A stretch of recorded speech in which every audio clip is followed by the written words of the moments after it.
Bonjour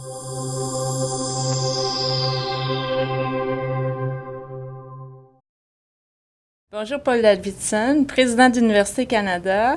Premièrement, un grand merci de nous accueillir ici chez vous à Université Canada.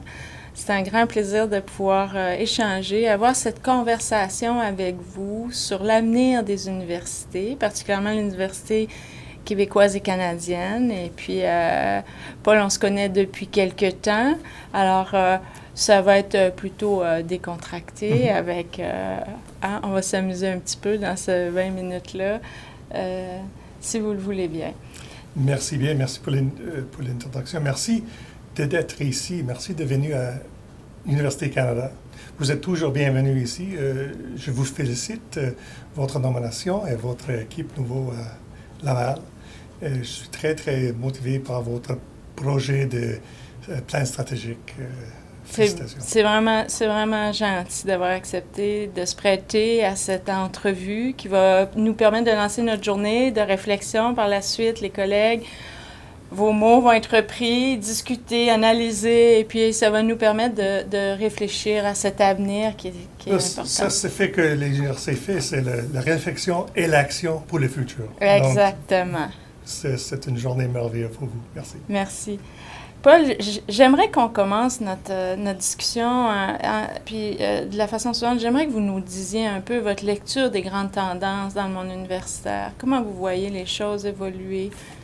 Oui, mon grand plaisir de mon travail, que je visite presque 100 campus chaque année. Je suis sur la route autour du pays. Et je peux voir l'action, le dynamisme, les nouvelles tendances autour du pays. Mais ce n'est pas seulement autour du Canada, mais nous sommes dans un moment mondial très, très intéressant où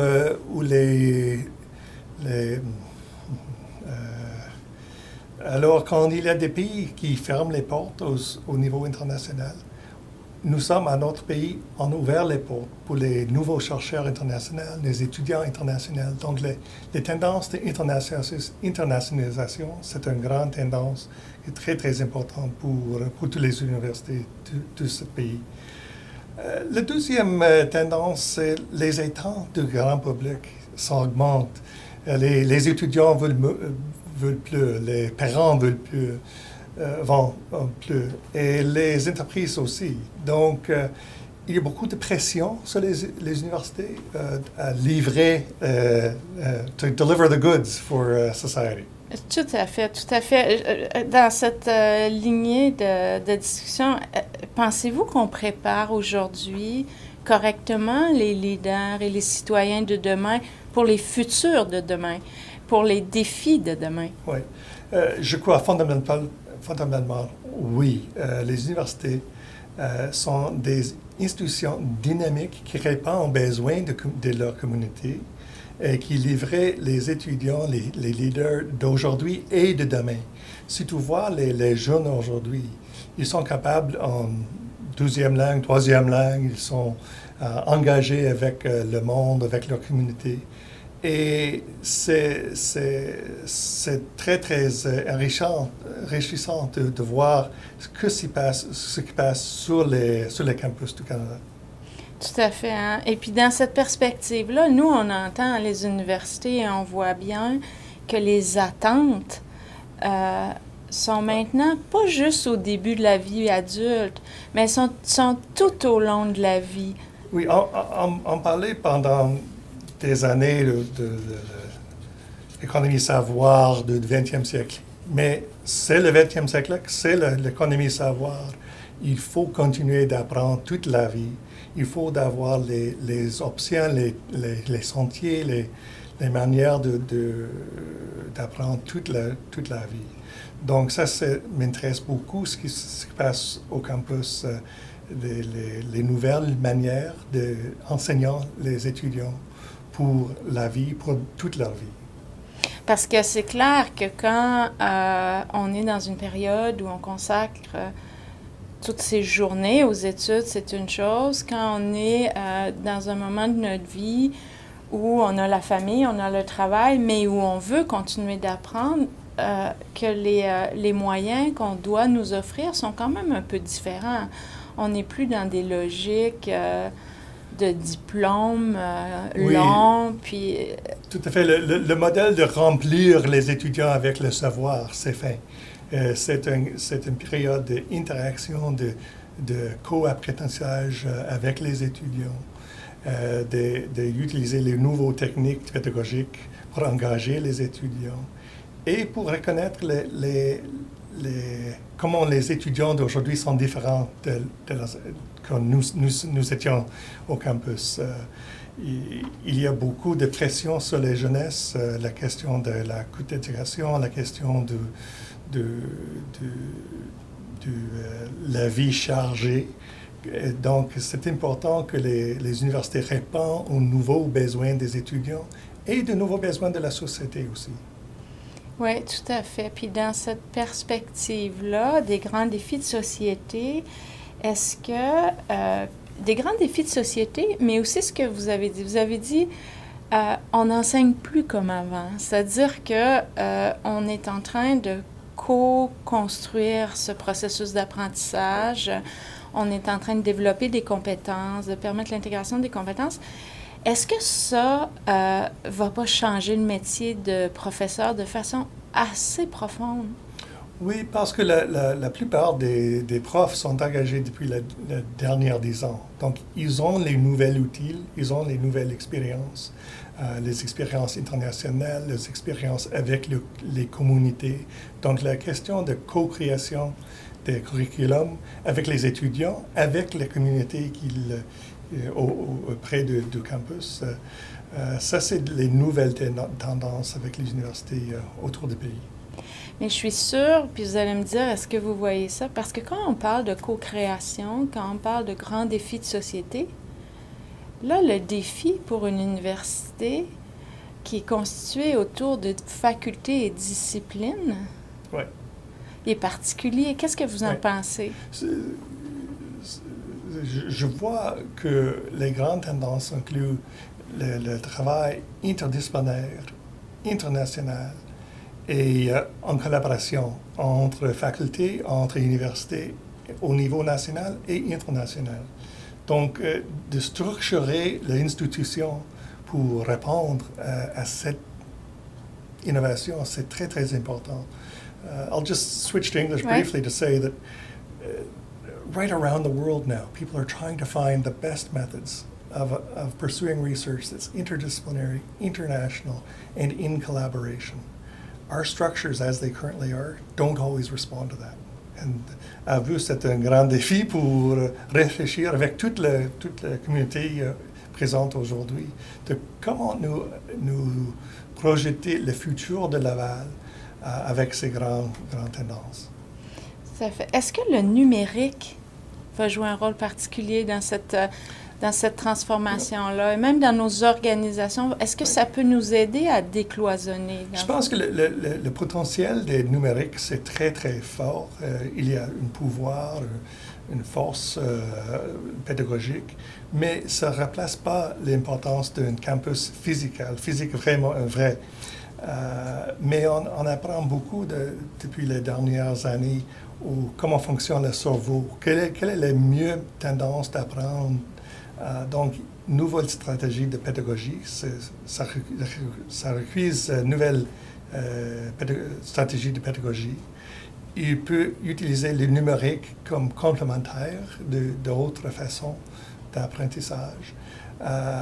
Et ce n'est pas seulement le numérique pour livrer le curriculum, mais aussi pour mieux connaître les étudiants. One can predict the success of a student based on their prior work using algorithms. Right. It's fascinating, and it's a great way of supporting the students and delivering high-quality education in exciting new ways and allowing the professors to do their best work. On a vu récemment dans The Economist une publication qui faisait référence à des outils numériques dans l'apprentissage des mathématiques chez les jeunes qui sont très répandus, entre autres en Inde, etc., qui utilisent exactement ça et qui présentent aux étudiants les bons exercices parce qu'ils ont détecté les faiblesses de l'étudiant. Et c'est assez fascinant, Oui. cette personnalisation que les technologies permettent dans les cycles, évidemment, primaires, secondaires. Et cette technologie a été développée ici au Canada. C'est la technologie canadienne. Et ça grandit autour du monde. Donc, c'est un nouvel outil pour les universités et pour les étudiants. Toutes ces choses, cette tendance à l'internationalisation, à l'interdisciplinarité, aux attentes grandissantes des milieux, inévitablement vont interpeller les universités à se réorganiser. Comment on voit les choses se penser? Est-ce qu'on aura dans le futur des organisations, des universités beaucoup plus éclatées? Comment vous voyez ça? Premièrement, je dirais que oui, il peut changer les universités. Il change chaque année, chaque décennie pendant 300 années en cas de Laval. Laval, aujourd'hui, ce n'est pas Laval le XVIIe siècle. Donc, on peut changer. Il y a des valeurs qui continuent, mais comment livrer la mission, comment répondre aux besoins des communautés, ça se change, mais les valeurs, ça continue. Donc, ma première message, c'est il est possible. Donc, bon courage. Et aussi que, parce que les étudiants changent chaque année, c'est une tendance continuelle de renouveler l'institution avec les nouvelles facultés. Il y a un processus d'innovation et renouvellement continuel aux universités. Donc oui, c'est possible. Mais ce n'est pas facile parce que les contraintes sur les instituts sont grandes aussi. Donc, une des valeurs que je propose de garder, c'est l'autonomie des institutions. Nous ne sommes pas les agences du gouvernement. Nous sommes autonomes avec une mission spéciale pour la société. Donc, il faut garder cette valeur. Aussi, il faut protéger la liberté académique. C'est très, très important de garder ça dans le processus de renouvellement, révisionner les universités du XXe siècle. Aussi, il faut garder l'accessibilité et l'excellence. Il renforce les deux. Ce n'est pas un choix de l'autre. Il faut travailler ensemble l'excellence et l'accessibilité. Je pense que c'est une force particulière de notre pays. Aux États-Unis, la qualité est de grande vérité. Au Canada, la qualité des universités sont de haut niveau international. Et nous sommes accessibles au grand public.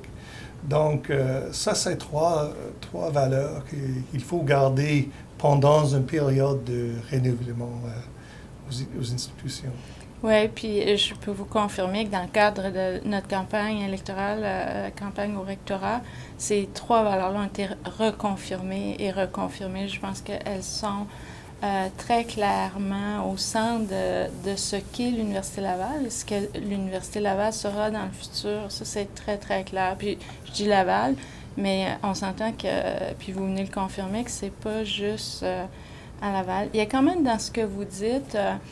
dans cette importance de l'autonomie, une réflexion qu'on se pose, ou en tout cas, est-ce qu'on voit, est-ce que vous sentez qu'on sort un peu du discours de la marchandisation des universités? Comment dans cette perspective autonomiste qui est importante par rapport au talent des universités, cette question-là se place? Si je peux, je dirais qu'il faut être autonome, mais aussi engagé avec la communauté. C'est difficile, c'est un fine pointe de naviguer, mais il faut répondre aux besoins des sociétés. Nous existons pour la société. Nous ne sommes pas une île ou une tour d'ivoire. Nous sommes basés aux communautés autour du pays. Donc, it's a very fine line to maintain our autonomy and our independence and the confidence of the public in the work we do. But we have to find a way to be engaged with our community, not only the private sector, but civil society as well. And the critique about the market forces disorienting the universities, we have to be on guard for that, but I think we also have to be able to engage with the grand community. Dans cette perspective, évidemment, on n'est pas seul au monde, on n'est pas que les universités canadiennes, québécoises, mais il y a des universités partout dans le monde et elles se créent à tous les jours. Comment allons-nous maintenir notre attractivité? Si vous aviez quelques conseils pour une nouvelle rectrice, qu'est-ce que vous lui diriez? Vous êtes très, très chanceux avec notre moment mondial maintenant. Donc, le monde veut plus que nous offrir maintenant. Les intérêts des étudiants internationaux sont... the international students, the applications are growing and growing. The demand for the interest of international researchers is growing. Il y a des nouveaux outils pour recruter les chercheurs. Et c'est pour, in answer to your question about advice, is to always set very high international ambition and to pursue the excellence that I know Laval has done for 300 years. But it's no longer just enough to be enough in our own local communities. We are global players, and Laval is a global player. Monsieur Paul Davidson, un grand merci pour votre générosité, ce temps, ces réflexions quand même qui ont été construites au fil de plusieurs années à travailler pour les universités du Canada. Un grand merci. Merci beaucoup. Merci Paul. À bientôt.